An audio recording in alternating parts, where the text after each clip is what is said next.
الحمد لله نحمده ونستعينه ونستغفره ونعوذ بالله من شرور أنفسنا ومن سيئات أعمالنا من يهده الله فلا مضل له ومن يضلله فلا هادي له وأشهد أن لا إله إلا الله وحده لا شريك له وأشهد أن محمدا عبده ورسوله الذي أرسله بالحق بشيرا ونذيرا أما بعد فأعوذ بالله من الشيطان الرجيم بسم الله الرحمن الرحيم قاف والقرآن المجيد بل عجبوا أن جاءهم منذر منهم فقال الكافرون هذا شيء عجيب أإذا متنا وكنا ترابا ذلك رجع بعيد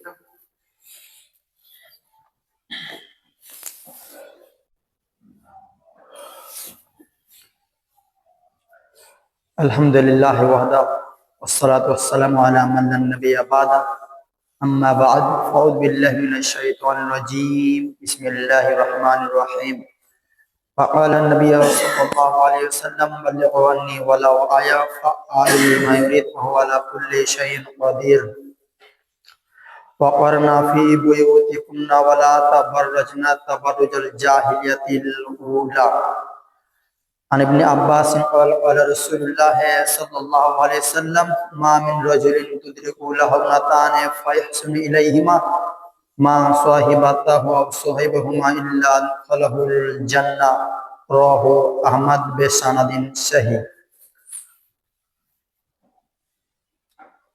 সমস্ত প্রশংসা সেই মহান আল্লাহ রাব্বুল আলামিনের জন্য। তারপরে আমাদের বিশ্বনবীর উপর দরুদ ও সালাম নাযিল হোক, আল্লাহুম্মা সাল্লি আলাইহি আল্লাহুম্মা বারিক আলাইহি। আজকে সংক্ষিপ্ত আলোচনা হবে ইসলামে নারীর মর্যাদা, সেই সম্পর্কে কিছু আলোচনা করব ইনশাআল্লাহুল আজিজ।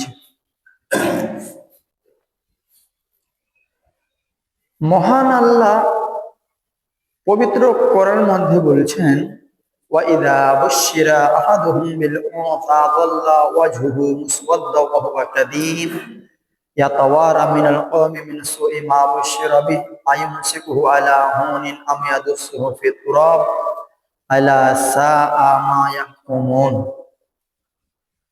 এই আয়াতকে আল্লাহ মুহাম্মদ সাল্লাল্লাহু আলাইহি সাল্লামের উপর অবতীর্ণ করে এবং মুহাম্মদ সাল্লাল্লাহু আলাইহি সাল্লামকে বলছেন, অতএব তাদের কাউকে যখন কন্যা সন্তানের সুসংবাদ দেওয়া হতো তখন তাদের মুখমণ্ডল কালো হয়ে যেত আর সে নিজেকে গুমহরিতে থাকতো।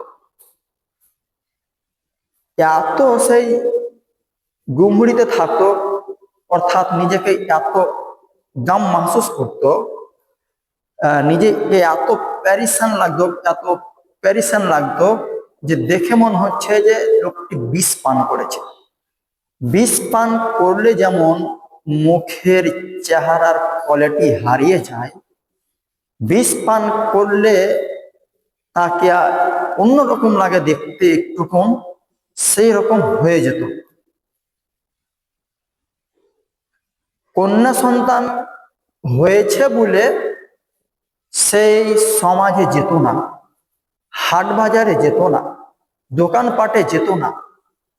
কেন? কেউ বলবে যে কি ব্যাপার, শুনলাম তোমার নাকি মেয়ে জন্ম হয়েছে। এর জন্যই সে আত্মগোপন করতে থাকতো, সে নিজে পরিচয় দিতে চাইতো না যে আমার মেয়ে জন্ম নিয়েছে। এটা জাহিলিয়াতের যুগে চলতো,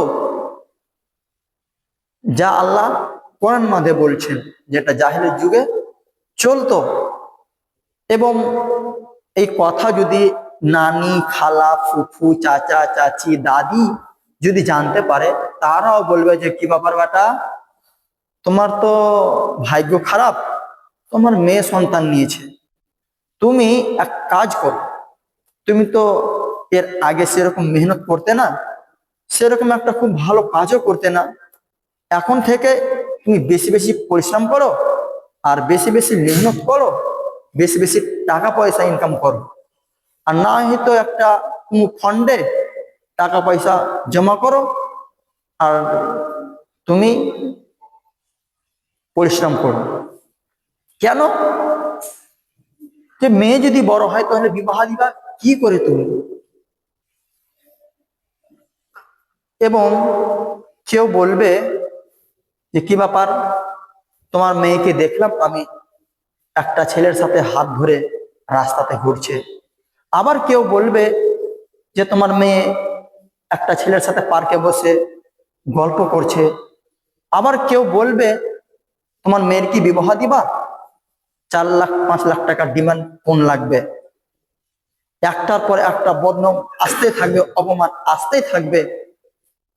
তখন সহ্য করতে না পেরে সেই মনে মনে চিন্তা করছে যে আমি জীবিত অবস্থায় এই মেয়েটিকে পুঁতে দিব, না তাকে দুনিয়াতে রেখে দিব। আমি যদি জীবিত অবস্থায় মাটিতে পুঁতে দিই তাহলে বালা চলে গেল, অপমান আমাকে আর হতে হবে না। আর যদি জীবিত অবস্থায় রেখে দিই তাহলে অপমান একটার পর একটা আসতেই থাকবে। সাবধান, তারা যা সিদ্ধান্ত করত তা কতই না নিকৃষ্ট, কতই না জঘন্য কাম এটা। তারপরে মহান আল্লাহ বলছেন, ওয়া ইদাল মাউউদাতু সুইলাত বিআইয়ি দামবিন কুতিলাত, যখন জীবন্ত মেয়েকে কবর দেওয়া হবে, মাটিতে দাফন করা হবে, কন্যাকে বিচারের মাঠে জিজ্ঞেস করা হবে তোমাকে কি অপরাধে হত্যা করা হয়েছে। এই সওয়াল যদি বিচারের মাঠে করা যায় তো এর কি জবাব দিতে পারবেন আপনারা? এর জবাব দিতে পারবেন? এর জবাব দিতে পারবেন না। তো শুধু যে জাহিলিয়াতের যুগে মেয়েদেরকে হত্যা করত, আর এখন বর্তমানে হত্যা করে না, তাই বুঝাতে চাইছেন কি? কি আপনি সেরকম মনে করছেন? আপনারা হয়তো বলতে পারেন, হ্যাঁ কই এখন কিভাবে হত্যা করছে আমরা তো বুঝতে পারছি না। দেখেন, আপনাকে একটু দেখাচ্ছি, দেখেন কথা মিল যায় কিনা, আপনি শুধু একটু খেয়াল করে শোনার চেষ্টা করেন। আপনার মেয়ের বিবাহ দিয়েছেন ওই উত্তর খাইরবনিতে, তো আপনার মেয়ের বিবাহ দেওয়ার পরে 1 বছর পরে একটি মেয়ে সন্তান হয়েছে। আর আপনার জামাই বলছে যে আমার যদি প্রথম সন্তান ছেলে হতো তাহলে কতই না ভালো হতো, কতই না আনন্দ হতো।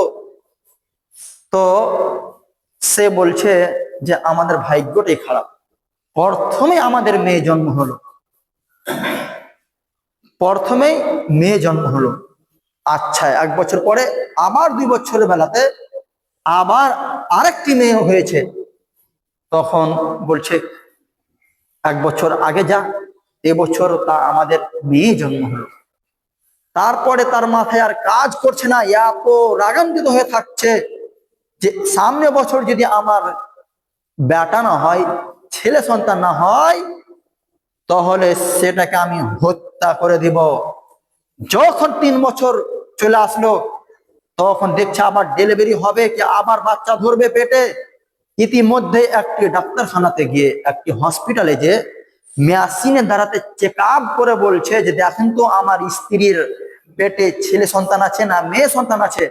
তখন বলছে মেয়ে সন্তান। তখন আপনার জামাই বলছে যে ট্যাবলেটের দ্বারা দিয়ে হোক আর ইঞ্জেকশনের দ্বারা দিয়ে হোক আর যে কোনো মেডিসিন দিয়ে হোক হত্যা করে দেন একে। তো ওই যে ওটাকে হত্যা করলেন, এর কি জব বিচার মাঠে দিতে পারবেন? দিতে পারবেন না। তো এই দুনিয়াতে কত মানুষ এভাবে ছেলে মেয়েদেরকে হত্যা করছে, তা তো হিসাব করানো যাবে না। আর আল্লাহর নবী বলেছেন যে যার সর্বপ্রথম মেয়ে সন্তান হবে, তার বাড়িতে রুজিতে বরকত হবে, শান্তি হবে, বরকত হবে। আর আপনি ছেলের আশা করছেন, একটু আপনাদেরকে খারাপ লাগে না? খারাপ কেন লাগে না? যেহেতু আপনি কোন হাদিস জানেন না, বুঝেন না, জানার চেষ্টাও করেন না, শিখারও চেষ্টা করেন না, এর কারণে আপনার মুখটা মনে হচ্ছে যে তাহলে বিষ পান করেছেন, সেই রকম আপনার চেহারার আকৃতি হয়ে যায়। এই তো হচ্ছে আমাদের মুসলিম সমাজ।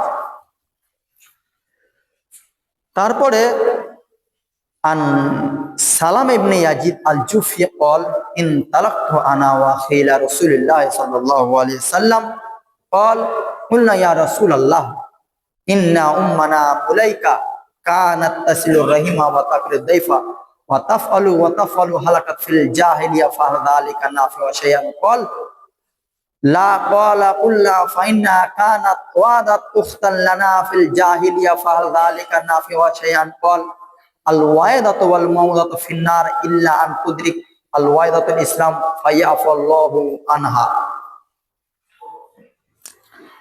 সালাম ইবনে ইয়াজিদ আল জুফি হতে বর্ণিত, তিনি বলেন যে আমি এবং আমার ছোট ভাই রাসূল সাল্লাল্লাহু আলাইহি সাল্লামের নিকটে গিয়ে বললাম, হে আল্লাহর রাসূল, আমাদের মাতা মুলাইকা, আমাদের মা মুলাইকা আত্মীয়তার সম্পর্ক রাখতো, পাড়া প্রতিবেশীর সাথে ভালো ব্যবহার করত, সদাচরণ করত, আত্মীয়তার সাথে সম্পর্ক রাখতো।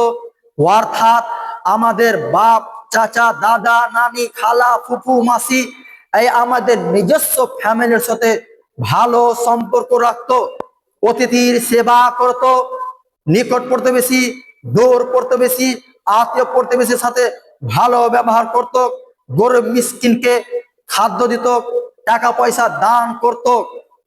এই ছাড়া তিনি আরো অন্য অন্য ভালো আমল করত, সৎ আমল করত। তার কি এইসব ভালো আমল কোনো কাজে আসবে? তিনি উত্তরে বললেন না। তারপরে তার মেয়ে আবার বলছেন যে আল্লাহ নবী, আমাদের মা জাহিলিয়াতের যুগে, বন্যতার যুগে, বর্বরতার যুগে, অসভ্যতার যুগে আমাদের একটি বোনকে নিজে হাতে মাটিতে পুঁতে দিয়েছে। আমার মা একটু চিন্তা করেনি, আমার মা একটু তার মনে কষ্ট হয়নি, একটু তাকে আঘাত লাগেনি। সাথে সাথে আমার মা আমাদের একটা বোনকে জীবিত অবস্থায় মাটি খুঁড়ে গর্ত করে তাকে পুঁতে দিয়েছে। এতে কি তার কোনো অন্যায় হয়েছে? এতে কি তার কোনো পাপ হয়েছে? আল্লাহ নবী সাল্লাল্লাহু আলাইহি সাল্লাম বললেন, শোনো, যাকে জীবিত অবস্থায় মাটিতে পুঁতে দেওয়া হয়েছে এবং যে পুঁতে দিয়েছে, অর্থাৎ তোমার মাও যাবে জাহান্নামে, তোমার বোনও যাবে জাহান্নামে। ইল্লা আন তুদরিক আল ওয়াইদাতুল ইসলাম ফায়াফাল্লাহু আনহা। তবে তোমার মা যদি পরে ইসলাম গ্রহণ করত, তাহলে সে জান্নাতে যেত। যেহেতু তোমার মা ইসলাম গ্রহণ করেনি, বেধর্মী হয়ে মারা গিয়েছে, তোমার মা জাহান্নামের আগুনে যাবে। কথা হয়তো বুঝতে একটু পারছেন না মনে হয়, লাগছে। বুঝতে পারছেন কি আপনারা কথা? চলেন দেখি যতটুকু পারা যায় আর একটা হাদিস পেশ করে আপনার সামনে। আন উমর قال جاء قيس بن عاصم الى النبي صلى الله عليه وسلم قال اني وعدت ثمانية بنات قال آتك عن كل واحدة منها رقبة قلت اني صاحب ابل قال اهدي ان شئت عن كل واحدة منهن بدنا।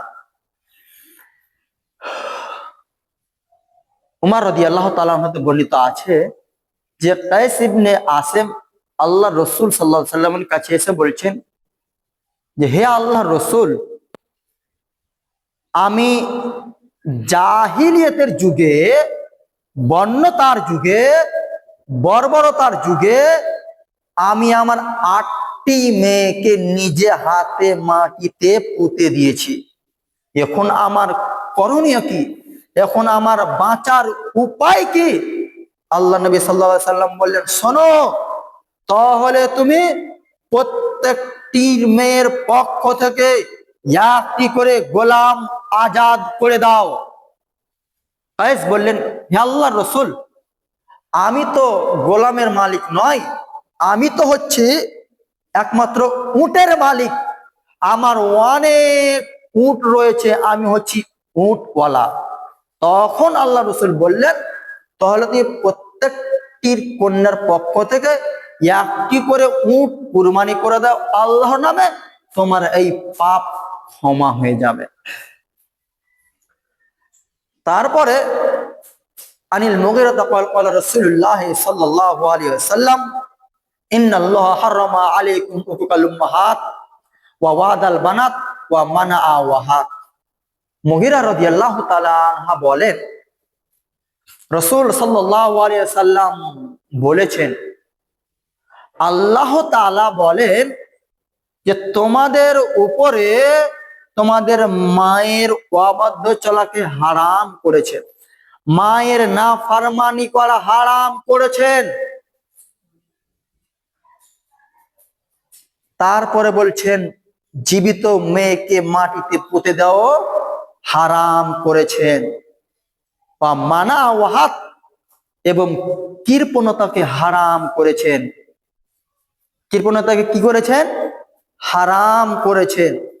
তাহলে আমরা বুখারী মুসলিমের হাদিস দ্বারা বুঝতে পারি যে জাহিলিয়াতের যুগে, বন্যতার যুগে, বর্বরতার যুগে নারীদেরকে কিভাবে অপমান করা হতো, কিভাবে তাদেরকে অসম্মান করা হতো, সেটা আমরা স্পষ্ট বুঝতে পারছি। এই হাদিস পেশ করে আপনাকে আমি দেখাতে চাচ্ছি যে জাহিলিয়াতের যুগে, বন্যতার যুগে, বর্বরতার যুগে নারীদের মর্যাদা দেওয়া হয়নি, তাদের অধিকার দেওয়া হয়নি, বরং তাদেরকে জীবিত অবস্থায় মাটিতে পুঁতে দেওয়া হয়েছে। যা বড় দুঃখজনক কথা। এখানে কিঞ্চিত বলতে পারি আপনাকে কিভাবে মাটিতে পুঁতে দেওয়া হতো। বিবরণে মুফাসসির কেরাম বলেছেন যে আগে মেয়ের পিতা একটি মাঠে গিয়ে গর্ত করে আসতেন, কবরের মতন একটি গর্ত করে আসতেন, কুহার মতন একটি গর্ত করে আসতেন। আসার পরে মেয়ের মাকে বলতো, এই যে আমাদের ছোট বাচ্চাটাকে ভালো করে সুন্দরী করে সাজিয়ে দাও। মা তখন সুন্দরী করে সাজিয়ে দিল। অতএব মেয়ের বাপও জানে ঘটনা, আর মেয়ের মা জানে এই ঘটনা কি হবে একটু পরে। তারপরে সেই পিতা, সেই নিষ্ঠুর পিতা, তাকে একটু দ্বিধা লাগলো না, সেই বাচ্চাটাকে কোলে করে নিয়ে গিয়ে রাস্তাতে যেতে যেতে যেতে যখন গর্তর কাছে পৌঁছে গেল, যখন একটি গর্তর কাছে পৌঁছে গেল, তখন তার বাচ্চাটাকে গর্তর পাশে রেখে দিল। বাচ্চা ছেলেটার কি জানে যে আমার কি হবে। তখন ওই পিতা বলছে, আম্মু একটু ওই গর্তের দিকে তাকাও তো। সেই বাচ্চা কিছু জানে না, তার পিতার কথা শুনে যেমন এইভাবে মাথাটা নিচু করে দিয়েছে, তেমনি সেই নিষ্ঠুর পিতা পিছন দিক থেকে পা ধরে আছাড় মেরে সেই গর্তের মধ্যে ফেলে দিল।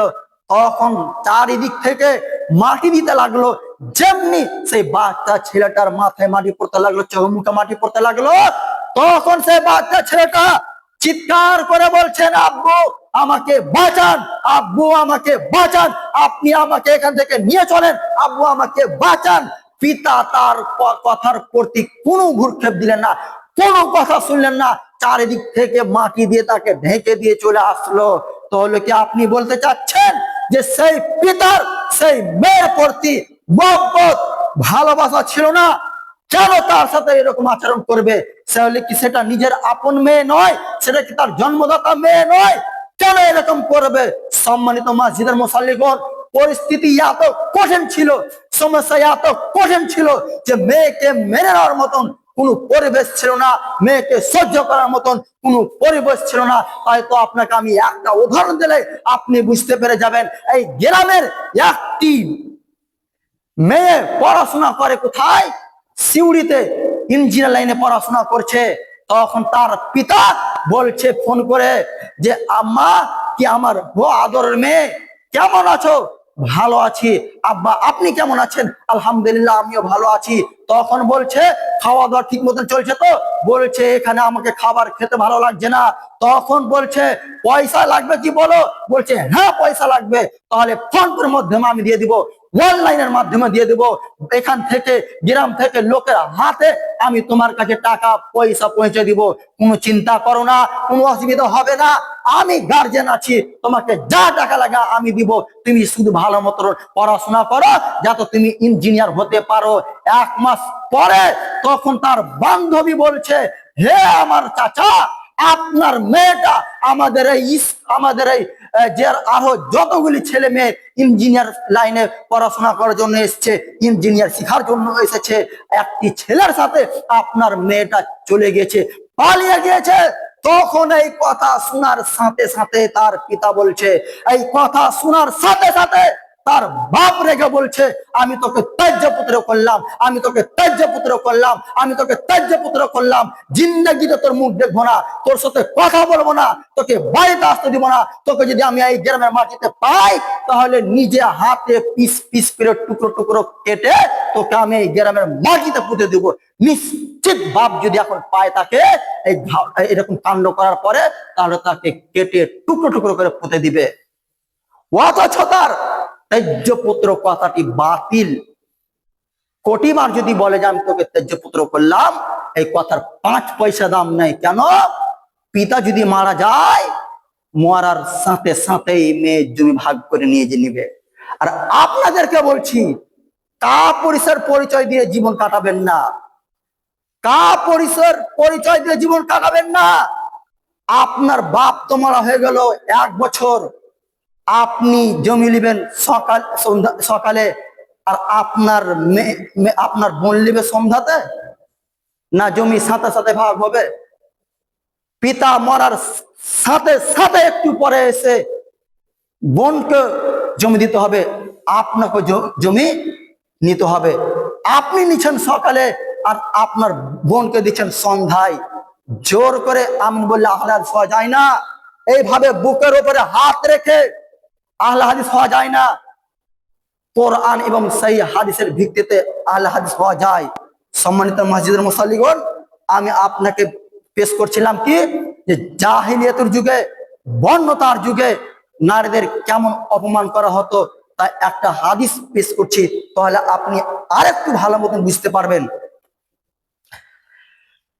আন আনাস ইন্নাল ইয়াহুদ কানা ইদা হাদাতিল মারআ ফীহিম লাম ইওয়াকিলুহা ওয়া লাম জামিউহুন্না ফিল বুয়ুত ফাসালা সাবুন নবী সাল্লাল্লাহু আলাইহি সাল্লাম। আনাস রাদিয়াল্লাহু তাআলা আনহু বলেন, যখন ইহুদিদের মধ্যে যখন তাদের স্ত্রীদের, যখন তাদের মেয়েদের হাইজ হতো, ঋতু হতো, মাসিক হতো, তখন তারা তাদের স্ত্রীকে বাড়ির বিছানায় তাদেরকে চড়তে দিত না, আসতে দিত না। কি করত? তাদেরকে একটু সাইডে পার্সোনালে তাদেরকে একটি রুম তৈরি করে সেই জায়গায় থাকতো। তাদের সঙ্গে খেত না, তাদের সঙ্গে ঘুমাতো না, তাদের সঙ্গে চলাচল করতো না, এবং সেই মহিলাটিকে বাড়িতে প্রবেশ করতে দিত না। সেই মহিলাটিকে কাপ, প্লেট, হাঁড়ি, বাসন এগুলো কোনো কিছু স্পর্শ করতে দিত না। এটা হচ্ছে ইহুদি খ্রিস্টানদের নীতি, এটা হচ্ছে ইহুদি খ্রিস্টানদের নীতি, এটা হচ্ছে ইহুদি খ্রিস্টানদের নীতি, যা তারা এখনো নারীর মর্যাদা দেয় না, তাদেরকে অধিকার দেয় না, তাদেরকে অপমান করে। একটু আগে ছিল ভোগ করার বস্তু, একটু ছিল মনোরঞ্জনের বস্তু, আর ইহুদি খ্রিস্টানরা এখনো বলে যারে মেয়ে কেন, মুসলমানের মেয়ে কেন বাড়িতে থাকবে? তারা কেন পর্দা পরে চলবে রাস্তাতে? তারা কেন পর্দার সাথে বাড়িতে থাকবে? তাদেরকে নামাও মাঠে, তাদেরকে নামাও মাঠে, তাদেরকে চাকরি দাও, তাদেরকে ব্যাংকে চাকরি দাও, তাদেরকে বড় বড় হোস্টেলে চাকরি দাও, তাদেরকে রেস্টুরেন্টে চাকরি দাও, তাদেরকে শপিং মহলে চাকরি দাও। এটা কে বলে? এটা বলে ইহুদি খ্রিস্টান। দেখবেন যতগুলি ইহুদি খ্রিস্টানদের দোকানপাট রয়েছে, ব্যাংক ব্যালেন্স রয়েছে, শুধু নারীকে চাকরি দিবে তারা, শুধু মেয়েদেরকে চাকরি দিবে, তারা জীবনে কোনোদিন ছেলেদেরকে চাকরি দিবে না। আর আপনার যদি বিশ্বাস না হয় তাহলে আপনি চলে যাবেন কোন ব্যাংকে, দেখবেন সে ব্যাংক যদি খাস করে, ওয়াল্লাহে আল্লাহর কসম করে বলছি, সে ব্যাংক যদি ইহুদি খ্রিস্টানদের হয়ে যায়, আর আপনি যদি আপনার স্ত্রীকে ব্যাংকের টাকা তুলতে যান কিংবা ব্যাংকের খাতা খুলতে যান, তাহলে ব্যাংকের ম্যানেজার বলবে আমাদের কোম্পানির আদেশ, আমাদের ব্যাংক কোম্পানির আদেশ, আপনি এখানে আপনি মুখ ঢেকে থাকতে পাবেন না, আপনি বরকাটা খুলে থাকেন, আপনি মুখটা খুলে রাখেন। এটা আপনাকে বলবে কে? ইহুদি খ্রিস্টানদের ব্যাংকওয়ালার ম্যানেজার। তো দেখছেন ইহুদি খ্রিস্টানরা কত নারীকে অসম্মান করছে। তারা বলছে আরে বিবাহ আবার কি জিনিস, লোক লাগিয়ে ঘটক লাগিয়ে বিয়ের প্রস্তাব দিতে হবে, এটা কোন ধরনের কথা? মোট 50,000 1 লাখ দিতে হবে, এটা কোন ধরনের কথা? আরে ও তো হচ্ছে মনোরঞ্জনের বস্তু, ও তো হচ্ছে পতিতালের বস্তু, তাদেরকে ভোগ করো আরাম সাথে, কোনো অসুবিধা নাই। যখনই তাদের বয়স বেশি হয়ে যাবে তখন তাদেরকে তোমরা একটা আশ্রম ঘরে রেখে দাও, সেখানে ইহুদি খ্রিস্টানদের সরকারের আশ্রমে সেই বয়স্ক মহিলাদেরকে খাওয়াবে।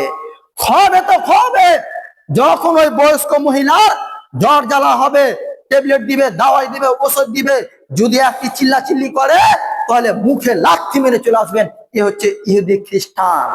আমি আপনাকে জুমার খুতবায় এভাবে বোঝাতে চাই না, তবে আপনাকে একটু বলে রাখি যাতে আপনি বুঝতে পারেন, যাতে আপনি সতর্ক থাকতে পারেন, যাতে আপনি পাপ থেকে বেঁচে থাকেন। দেখেন একজন ইমরুল কায়েস, তিনি হচ্ছেন আরবির শ্রেষ্ঠ কবি, তিনি হচ্ছেন আরবির শ্রেষ্ঠ কবি, বিখ্যাত কবি। তিনি একদা মাঠে গিয়েছে, তিনি একদা মাঠে গিয়েছে, দেখছেন উনাইজা তার বান্ধবী, উনাইজা তার বান্ধবী, তো তারা পুকুরে গোসল করবে, তো সব কাপড় খুলে আর পুকুরে গোসল করতে নেমেছে। তখন ইমরুল কায়েস সেই কাপড়গুলিকে গটিয়ে নিয়ে গাছের উপরে চড়ে নিয়েছে। যখন মেয়েদের স্নান করা হলো, চান করা হলো, গোসল করা হলো, তখন মেয়েগুলো উঠে দেখছে কি ব্যাপার, আমাদের কাপড় কেন নাই? তখন ইমরুল কায়েস ডাক দিয়ে বলছে এই যে তোমাদের কাপড় আমার কাছে। তখন ইমরুল কায়েস বলছে তোমাদেরকে যদি কাপড় নিতে হয় তাহলে এভাবে 2 হাত উঁচু করে আমার কাছে এসো, হাত কারো নিচে থাকবে না। কেন? যদি হাত যদি একটু নিচে থাকে তাহলে যতটুকুনি পারবে সেই লজ্জা স্থানকে ঢাকার চেষ্টা করবেন। তখন ইমরুল কায়েসের কাছে এইভাবে সকল মহিলা হাত উঁচু করে গেল, তারপরে এক এক করে কাপড় দিল। এটা হচ্ছে জাহেলিয়াত, এটা বইয়ে লেখা রয়েছে। আর আপনি কাপুরুষের সন্তান, কাপুরুষ, আপনার ছেলে মেয়ে আরেকটি ছেলের সাথে আরেকটি মেয়ের সাথে ফেসবুক ছবি তুলে ফেসবুকে দিচ্ছে, গুগলে দিচ্ছে, ইন্টারনেটে দিচ্ছে, এটা আর ওটার মধ্যে পার্থক্য কি আমি আপনাকে দেখাতে চাচ্ছি। জাহেলিয়াত আবার ফিরে এসেছে। সম্মানিত মসজিদের মুসাল্লিগণ, পরিকল্পনাকারী ইহুদি, টাকা দেয় খ্রিস্টান, মাঠ করবে মুসলমান। পরিকল্পনাকারী ইহুদি, টাকা দেয় খ্রিস্টান, মাঠ করবে মুসলমান। না হলে বীরভূম ডিস্ট্রিক্টে লক্ষ লক্ষ মুসলিম পরিবারের মেয়ে কেন গার্মেন্টসে চাকরি করবে, কেন এনজিওতে চাকরি করবে, কেন ব্যাংকে চাকরি করবে? তাকে ভিক্ষা করে খেতে হবে। ও ভাই, আমরা যে কথা বুঝতে পারলাম না, ভিক্ষা মেয়ে করবে না তার পিতা করবে? তার বাপকে ভিক্ষা করে পরিবার পুষতে হবে, তার বাপকে ভিক্ষা করে ফ্যামিলি চালাতে হবে। আপনাকে আমি বলতে চাই এখানে আপনার যদি জমি জায়গা থাকে তাহলে আপনি জমিতে ধান চাষ করে খাবেন। আপনার যদি জমি জায়গা থাকে তাহলে আপনি আলু, পটল, ভেন্ডি, সবজি এইগুলো ব্যবসা করে, এইগুলো আপনি চাষবাস করে খাবেন। আপনার যদি জমি জায়গা না থাকে তাহলে আপনি লোকের বাড়িতে কাজ করে খাবেন, জমিতে দিন মজুরি করে খাবেন। আপনি একটি টুকটুকি চালাবেন, সেটাও যদি আপনি না পারেন তাহলে শরিয়াতে একটি বৈধ কাজ রয়েছে শেষ পর্যায়ে, সেটা হচ্ছে ভিক্ষা করে খাওয়া। আপনাকে ভিক্ষা করে খেতে হবে, কিন্তু আপনাকে গার্মেন্টসে চাকরি করে খেতে হবে না। আপনি এবার বলতে চাইছেন যে ও ভাই, যদি আমি এখানে এই গ্রামে ভিক্ষা করি তাহলে আমার পাড়ার লোক দেখে নিবে, আমাদের খানদানের লোক দেখে নিবে। চলে যাবেন আপনি বোলপুর স্টেশনে, চলে যাবেন বর্ধমান স্টেশনে, চলে যাবেন রামপুরহাট স্টেশনে, চলে যাবেন পাকুড় স্টেশনে, সেখানে আপনাকে কেউ চিনতে পারবে না। অতএব আপনার ভিক্ষা হবে, আপনাকে ভিক্ষা করে খেতে হবে, কিন্তু ব্যাংকে চাকরি করে খাওয়ার অনুমতি এটা ইসলাম কোনোদিন দেয়নি, আর এটা কোনোদিন মেনেও নিবে না। সম্মানিত মসজিদের মুসাল্লিগণ, আর দুইটি হাদিস বলে আমি আমার বক্তব্য শেষ করে দেবো। এতক্ষণ আপনাকে দেখালাম জাহিলিয়াতের যুগের নীতি, ইহুদি খ্রিস্টানদের নীতি। এবার দেখেন আল্লাহর নবী কিভাবে নারীদের সম্মান দিয়েছেন, কেমন মর্যাদা দিয়েছেন, কেমন অধিকার দিয়েছেন। আনাস ইবনে মালিক قال رسول الله صلى الله عليه وسلم من على جاريتين حتى تبلغ جاء يوم القيامه انا وهو هكذا وضم اصابعا। আনাস রাদিয়াল্লাহু তাআলা আনহু বলেন, রাসূল সাল্লাল্লাহু আলাইহি সাল্লাম বলেছেন, কোন ব্যক্তি যদি দুইটি মেয়ে লালন পালন করে, কোন ব্যক্তি যদি দুইটি মেয়ে লালন পালন করে, তাহলে সেই পিতা কিয়ামতের দিন আমার ভাবে এইভাবে থাকবে, এইভাবে থাকবে। কথা বলে তিনি এইরকম ভাবে আঙুল দুটিকে জোড়া করে দিলেন, এইভাবে যেমন মেল করলে এক হয়ে যায়। যারা দুইটি মেয়ে লালন পালন করবে তারা বিচারের মাঠে আল্লাহ নবীর সাথে এইভাবে থাকবে। একটা হাদিস। عن ابي سعيد الخدري رضي الله تعالى عنه قال قال رسول الله صلى الله عليه وسلم من على ثلاث بنات فأدبهن وزوجهن واحسن اليهن فله الجنة। আবু সাঈদ খুদরি রাদিয়াল্লাহু তাআলা আনহু বলেন, রাসূল সাল্লাল্লাহু আলাইহি সাল্লাম বলেছেন, কোন ব্যক্তি যদি তিনজন মেয়েকে লালন পালন করে, কোন ব্যক্তি যদি তিনজন মেয়েকে লালন পালন করে, এক ফাদাবাহুন্না, তাদেরকে শিষ্টাচার শিক্ষা দিবে, তাদেরকে শিষ্টাচার শিক্ষা দিবে, তাদেরকে শিষ্টাচার শিক্ষা দিতে হবে। শিষ্টাচার আপনি কি বুঝলেন? শিষ্টাচার মানে কি বুঝলেন আপনি? আপনার মেয়েকে বলতে হবে, ও মেয়ে, যখন তুমি স্কুল কলেজে পড়াশোনা করতে যাবে, বরখা পরে পড়াশোনা করতে যাবে, এক সাইড দিয়ে চলবে মানুষের মতন, রাস্তাতে এদিক সেদিক তাকাতাকি করবে না। যখন তুমি বড়দের সাথে কথা বলবে, লেনদেন করে কথা বলবে, ভদ্রতার সাথে কথা বলবে। যখন তুমি ছোটদের সাথে কথা বলবে, তাদেরকে প্যার মোহাম্মতের সাথে কথা বলবে। যখন তুমি খেতে বসবে, বিসমিল্লাহ বলে খাবে, ডান হাতে খাবে, তারপরে তোমাকে আলহামদুলিল্লাহ বলতে হবে। এটা হচ্ছে শিষ্টাচার।